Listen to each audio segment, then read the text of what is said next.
सब बड़े हैं देखो, तो तेरा भी नौकरी नहीं मिलती, नौकरी नहीं मिलती, 3-3 पैसे लोग नौकरी भागते रहते हैं। उन्होंने अच्छी भली हरी खासी नौकरी छोड़ करके SRMP नौकरी छोड़ करके परचेज की, तो परचेज वाले तो खुद भी पाते हैं ऐसी रेट में, वो नौकरी छोड़ के उन्होंने पढ़ाई की बाद में वकालत की और अभी प्रैक्टिस करते हैं नारायण में, और उसी में दुकान है, वहाँ के रहने वाले। तो आज हमें इनका भी थोड़ा सा उद्बोधन मिलेगा। पहले ये संवादक की मतलब को सबको भारत माता की प्रार्थना करेंगे 2 मिनट पढ़ के, क्योंकि जो बोलते हैं ना कि हमें संस्कृत नहीं आती, उनको संस्कृत पढ़ना सिखाएंगे। ठीक है जी, ये है ना, घर में ले जाना, आपने इसको याद करना है। भारत माता की प्रार्थना कैसे होती है, जो प्रतिदिन RSS की शाखाओं में गाई जाती है, वही भारत माता की प्रार्थना है। शुरू से पढ़ना इसको, 1 नंबर 2 नंबर 3 नंबर 4 नंबर। चलो आज डेट भी चलेगा, आज स्कूल का यहाँ दे दो, इनका कार्यक्रम आज 10 बजे, इससे पहले हाँ स्कूल में अटेंडेंस तो बढ़ रही है, हमें भी जाना है, 8 बजे तो लग जाती है। चलो सभी करवाएंगे। 1 नंबर वाला नमस्ते सदा, मेरे पीछे बोलना, आपने डायरेक्ट पकड़ दी, हाथ में नहीं बोलना है, तो आधे उधर खटपटे शब्द आपके पे पकड़ में आ जाएंगे, तो वो गड़बड़ी होती है।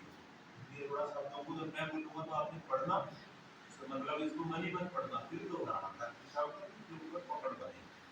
नमस्ते सदा वत्सले मातृभूमे, नमस्ते सदा वत्सले मातृभूमे, त्वया हिंदु भूमे सुखं वर्धितोऽहम्, त्वया हिंदु भूमे सुखं वर्धितोऽहम्। अब इसका जो हिंदी अनुवाद है आपने घर में जाके पढ़ना कि हमने ये जो प्रार्थना की इसका क्या अर्थ था, क्योंकि हम केवल संस्कृत में पढ़ लेते हैं, ताकि हमें संस्कृत पढ़ने का अभ्यास भी हो और शब्दों का लय का उच्चारण भी बता दें।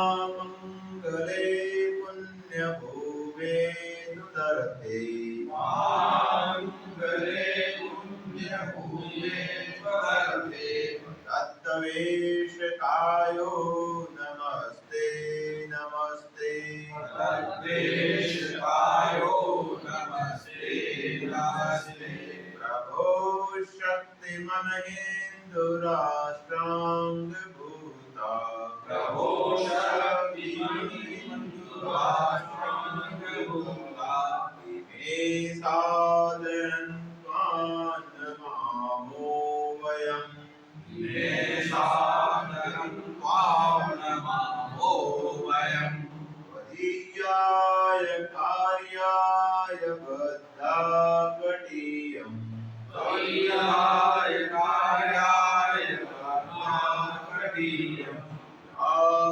आमाशिषन्ते हि तत्पूर्तये, आशिषं देहि तत्पूर्तये, अजय्याच विश्वस्य देहि शक्तिम्, अजय्याच विश्वस्य देहि शक्तिम्, शीलं जगत्येन नम्रं भवेत्, शीलं जगत्येन नम्रं भवेत्, समुत्कर्षणि श्रेयसस्यैकमुग्रम्, समुत्कर्षेण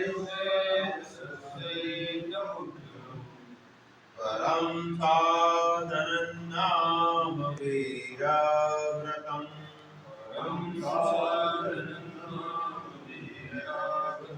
रादन्तः स्मृत्वा क्षयाधेयनिष्ठा,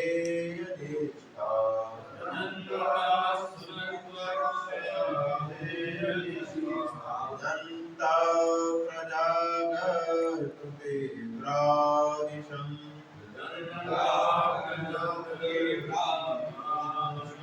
विजेत्री जनसंहता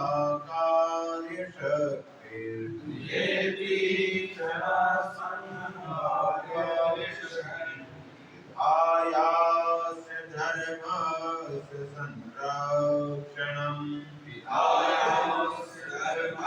तस्य संघर्षणम् परं वै भवन्नेतु वेतत्वराष्ट्रम् परं वै भवेन्नयनस्वराष्ट्रम् अर्था भवत्वा शिशाते विषम्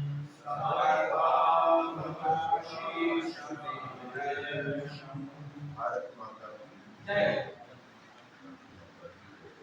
चलो, ये भारत माता की प्रार्थना है, इसको पढ़ो, हर रोज पढ़ते रहेंगे तो देखो कितनी बढ़िया हमारी नय बनेगी। और उसके जो अर्थ है आप समझना, फिर याद करना कि जो 100 साल से आरएसएस में प्रार्थना की जाती है उनके भाव विचार क्या है, प्रार्थना से ही पता लगता है।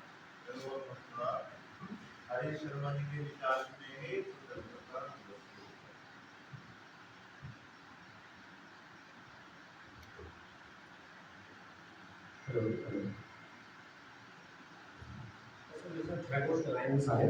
भारत माता की जय। भारत माता की जय। भारत माता की जय। दोस्तों, ये आजादी का 79वां स्वतंत्रता दिवस है, जिसको हम आज मनाने के लिए हर्षोल्लास से इकट्ठे हुए हैं। तो जानना बड़ा इम्पोर्टेंट है कि जब ये त्योहार साल में एक बार आता है और आगे चला जाता है, और हम इस दिन इकट्ठे होते हैं और तिरंगा लहराया, भारत का जयघोष किया, मिठाई खाई, फिर हम उसी दिनचर्या अपनी जो लापरवाही को करते हुए आगे बढ़ जाते हैं। तो क्या ये आजादी का मायना है? तो जानने का विषय ये है कि आजादी बेसिकली है क्या, उसका उपयोग हम कैसे करें। अब आपको ये सब लोग जानते हैं कि इस आजादी को पाने के लिए हमारे पूर्वजों ने, हमारे वीर जवानों ने, हमारे ऋषियों मुनियों ने कितना योगदान दिया है कि हमें इस बात की आजादी मिली है।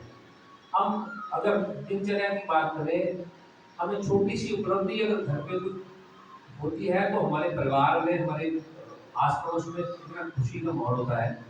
तो आप अब अंदाजा लगाइए कि जब 15 अगस्त 1947 को हमारा देश आजाद हुआ था, तो किस तरह के भाव रहे होंगे लोगों के।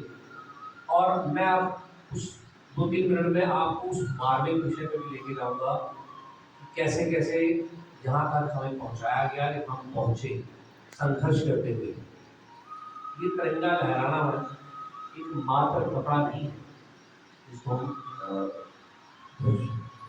लहराना बोलते हैं। ये उन माओं का सुधार है, उन माओं के बेटों की अंदर से तड़प है, जिन्होंने अपने खून की कुर्बानी देकर आज हमें इस शुद्ध ओपन वातावरण में बैठने का मौका दिया। मतलब आप समझते हैं कि आज भारत में, मैं आपको उस अकाल कुंड में ले जाने का प्रयास करूंगा, समय का थोड़ा अभाव है, जिस तरह मुझे बताया। आप ये अंदाजा लगाइए कि जब वो, आपने अगर कभी किताब पढ़ी हो वे 15 दिन, आजादी से पहले के 15 दिन, कभी सुना है क्या? वो कैसे रहे होंगे? जब मैं आपको थोड़ा सा चित्र बताने का प्रयास करूंगा, उसमें की योजना 15 अगस्त को हम आजाद हुए, लेकिन 1 अगस्त से लेकर 10 अगस्त तक इस बात का संकल्प लिया गया कि भारत के 2 टुकड़े किए गए। और उसके पीछे एक और बड़ी कहानी है। अगर हम कभी उस किताब को पढ़ेंगे ये 15 दिन, तो आपके रोंगटे खड़े हो जाएंगे, आपको लगेगा ऐसे भी हुआ था क्या हमारे साथ, ऐसे भी हमारा विभाजन हुआ था। ऐसा बोलते हैं कि मोहम्मद अली जिन्ना, लाल बहादुर शास्त्री और माउंट बेटन, तीनों एक ही कॉलेज के स्टूडेंट थे, विदेश में पढ़ते थे। ये 1940 से योजना तय हो गई थी।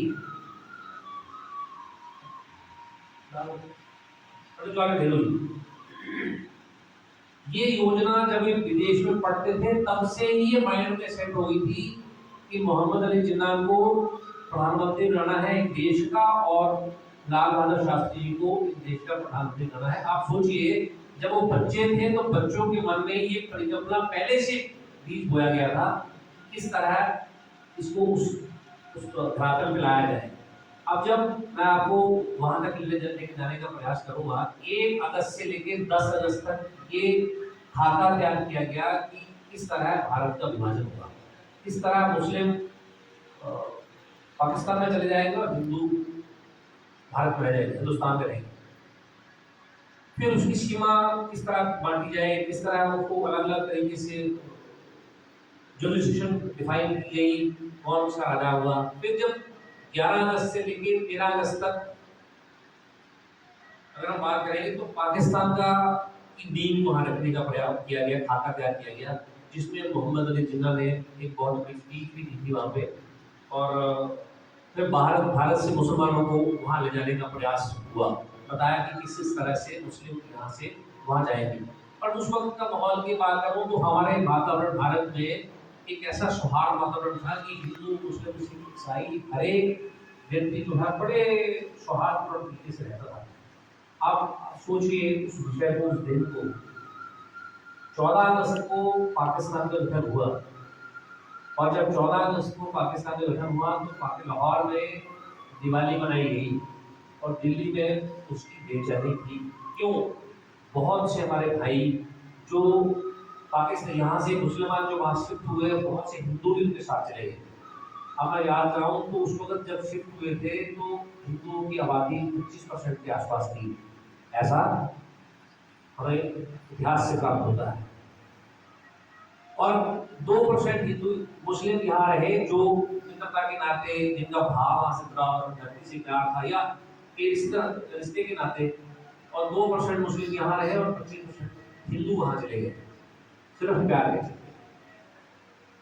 और मैं आज का दृश्य अगर आपको इस परिकल्पना में दिखाना चाहूँ तो आज पाकिस्तान में बोलने को शर्म आती है कि 2% हिंदू बड़ी मुश्किल से अपना जीवन बसर करते हैं।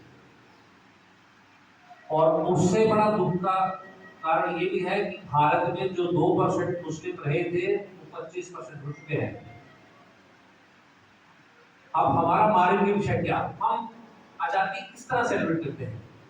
देखना तो बड़ा मतलब विषय तो सोचने का ये है कि हम तिरंगा फहराते हैं, राष्ट्रीय गान गाते हैं, मिठाई खाई, फिर अपनी दिनचर्या अपने विचारों से वही लापरवाही करना शुरू करते हैं। ये आजादी उस दिन शुरू होगी जिस दिन हम रोज अपने विचारों से, अपने कर्मों से, अपने व्यक्तित्व से, जब अपने परिवार को, अपने आस पड़ोस को, अपने प्रदेश को, अपने जिले को सुधारने का प्रयास करेंगे। कुछ नहीं करना है। अब मिशन संधूर की हम थोड़ी सी उसमें चर्चा ऐड करूंगा। प्रधानमंत्री जी मिशन संधूर का जो नाम जब दिया गया तो जिस तरह पहलगाम में हमारे जवानों के साथ जो गई घटना हुई या बंदों के साथ हमारे जो साथी थे, तो क्यों मिशन संधूर के द्वारा उनको सैनिकों ने समय से बदला लिया, उनकी प्रशासनिक कार्रवाई थी? क्यों प्रधानमंत्री जी हर एक जनता से आह्वान कर रहे हैं इस बात का कि आप किस तरह मिशन संधूर को सक्सेस बना सकते हैं? हम कैसे, अपने सोचने का विषय होता है कि हम कैसे करेंगे, लड़ाई वाले फौजी वहां जाके लड़ेंगे, लेकिन हमारा क्या काम है? इसीलिए जागरूकता अभियान संघ के माध्यम से, सरकार के माध्यम से, उल्टा प्रधानमंत्री स्वयं सबको ये आग्रह कर रहे हैं कि विदेशी वस्तुओं का जब आप स्थापन करेंगे, अपने घर से आप युद्ध लड़ाई बंदूक लेंगे तो युद्ध में लड़ने नहीं जा सकते, पर आप विदेशी ताकतों को भारत आने से रोक कैसे सकते हैं? हमारा क्योंकि जब हम विदेशी सामान को अपने यहाँ यूज करते हैं, जिस तरह आपने भाषणों में सुना ही होगा कि हमारे घर में आज विदेश का इतना आतंक मचा है, हम बाहर तो जाने का प्रयास नहीं करेंगे, अपने ही घर में ऐसा हम रूटीन में योजनाबद्ध तरीके से आप ही 8 लोग 10 लोग जो है, जो अब घर जाके सिर्फ एक सूची बनानी है, मात्र एक सूची, राशन से लेके, सुई से लेके, जो भी बड़ी चीज आपके पास है, इसी जो भी आप देखना कितनी चीजें हम स्वदेशी यूज करते हैं। जैसे सूचियां बनाएंगे तुरंत आपके दिमाग में आ जाएगा, यस ये एक तरीका है मेरी देश सेवा करने का। और अभी फिलहाल हम सुन रहे हैं, हम बहुत जगह विजिट करते हैं, बहुत जगह प्रवास में जाते हैं, तो देखते हैं कि हाँ सोच तो लेते हैं, सुन लेते हैं, बहुत अच्छी बात है, पर उस पर जिस दिन विचार करना शुरू कर दिया, इसीलिए प्रधानमंत्री रोज चौथे दिन दूसरे दिन जहां भाषण में बोलते हैं कि सब जनता से आग्रह एक ही है, स्वदेशी को अपनाने का प्रयास करो। आप ऑटोमेटिकली मिशन सिंदूर की रक्षा भी करेंगे, सहायता भी करेंगे, देश की सहायता भी करेंगे, इस तरह। तो ये संकल्प लेके आज संकल्पता के दिन जाएं। मेरा आपसे आग्रह रहेगा कि आज ही हम जाके सूची बनाए, देखें कि मैं भारत देश की, अपने देश की, अपने परिवार की, अपने समाज की किस तरह सहायता कर सकता हूँ। ऐसा सुनते हैं आप, रोज देखते भी होंगे घर, टूथपिक कितनी छोटी चीज है, सब्जियों में नमक की बात कर लो, हल्दी की बात कर लो, अगर गणेश जी छोटे छोटे आ रहे हैं, तो घड़ी, मुट्ठी, हर तरह से अपने ऊपर हावी है, हम कहीं नहीं जा पा रहे हैं। जब देखो स्मार्ट अच्छा लगता है देखने में, जो चीज अच्छी लगती है तो हम अट्रैक्टिव होते हैं, हम खरीद ही लेते हैं। तो आग्रह रहेगा इस स्वतंत्रता दिवस पर कि अपने घर में जाकर सूची बनाएं और ये आग्रह करें, ये देखें, आकलन करें अपना कि हम कहाँ खड़े हैं। इसी के साथ मैं ज्यादा समय आपका नहीं लूंगा। द्वारा जय घोष के साथ हम करेंगे भारत माता की, भारत माता की, वंदे वंदे वंदे।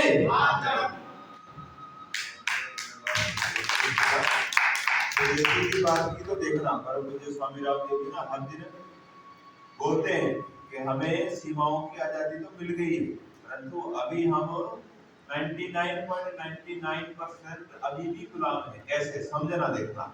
सुबह उठ करके हम बाथरूम में जाते हैं, स्वामी जी तो एग्जाम्पल देके कहते हैं आपका शरीर है, शरीर भी 100% गुलाम है। कैसे? आप ब्रश करते हैं विदेशी, दांत आपके गुलाम, फिर नहाते हैं, सर पे साबुन शैम्पू लगाते हैं विदेशी, जितना भी लक्स है ना, पियर्स है, हमारे पास सब्स्टिट्यूट मेडिकल ग्रुप में डाला है स्वदेशी कंपनी का। कितनी कंपनी है, डाबर है, पतंजलि है, हिमालय है, गोदरेज है, इन कंपनियों के सारे प्रोडक्ट हैं। हम थोड़ा थोड़ा विकल्प चुने कि हम स्वदेशी अपनाएं।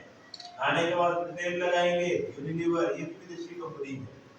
फिर सबसे बड़ा जो समस्या है वो तो बीरिंग का है, और फ्लोर क्लीनर, किचन की दुनिया भर के प्रोडक्ट विदेशी है, पर जो कपड़े हैं, जूते हैं, वो अधिकतर ब्रांडेड लेना चाहिए। ब्रांडेड कहाँ है? विदेशी। 400 का जूता नहीं लेंगे, 4000 का लेंगे, तो हमें लगता है बहुत बढ़िया है, परंतु हम सेवा किसकी कर रहे हैं? जो जो अमेरिका की है या इंग्लैंड की कंपनी है, वहां की अर्थव्यवस्था को बढ़ा रहे हैं। अब तो हमारे पास सारे विकल्प आ गए, पतंजलि ने दुनिया भर के प्रोडक्ट दे दिए, क्योंकि बहुत से हमारे बड़े राष्ट्र प्रेमी हैं, बाबा ने उनको ढोंगी बाबा और व्यापारी कहते हैं, जिसके आगे नहीं पीछे नहीं। कुछ सन्यासी आदमी ने जो 30 सालों में, 25 वर्षों में एक नया रेवोल्यूशन ला के दिखाया है, वो आज तक का एक इतिहास है। उसमें कोई इतना बड़ा परिवर्तनकारी इतना रेवोल्यूशन नहीं ला पाया है। हमें उन्होंने विकल्प दिया। संघ में शुरू से 100 वर्षों से ही स्वदेशी की बात होती है, पर विकल्प नहीं था। अब शुरू में लाइफ आया करता था, कोई साबुन होता था, तो विकल्प नहीं था, क्या उपयोग करेंगे? या तो कोई घर में बनाया आलू का या किसी चीज का बनाया करते थे, नहीं तो लाइफ बॉय चलता था। तो अब तो हमारे पास दुनिया में भर के विकल्प है। अब हम संकल्प ले, चूज करें कि हमारे घर में स्वदेशी और विदेशी की क्या क्या चीजें उपलब्ध हैं, जो जितना हो सके हम स्वदेशी उपयोग करेंगे। तो आपका जो ऑपरेशन सिंदूर में 100% आपकी हाजिरी भी लग जाएगी, आपकी सहभागिता भी हो जाएगी, और आप सीमाओं पर जैसे हमारे सैनिक लड़ रहे हैं, उससे ज्यादा तत्परता से आप घर के अपने देश के अंदर बैठ करके विदेशियों से हम लड़ सकते हैं। और जो ये हमारे देश के प्रधानमंत्री जी का जो नारा है 2047 विकसित भारत, ये 2047 नहीं, 37 से पहले इसको अचीव कर लेंगे। कहाँ 2014 में हम कहाँ 11वीं अर्थव्यवस्था थे, और 2024 में पहुंच गए चौथी, अब तो तीसरी पे आने वाले हैं। जर्मनी भी पिछड़ने वाला है, अब अमेरिका और चाइना है, और दोनों ही देश हमारे मित्र देश नहीं, हम सब याद रखें, ये हमारे केवल हमें उपभोग करता समझते हैं, बस ये व्यापार समझते हैं और इन्हें कोई लेना देना नहीं है। तो इसी के साथ अब हम आज के सत्र को हाथ जोड़ेंगे, आज के सत्र को संपन्न करेंगे और एक सुख की, स्वास्थ्य की, समृद्धि की कामना के साथ। ओम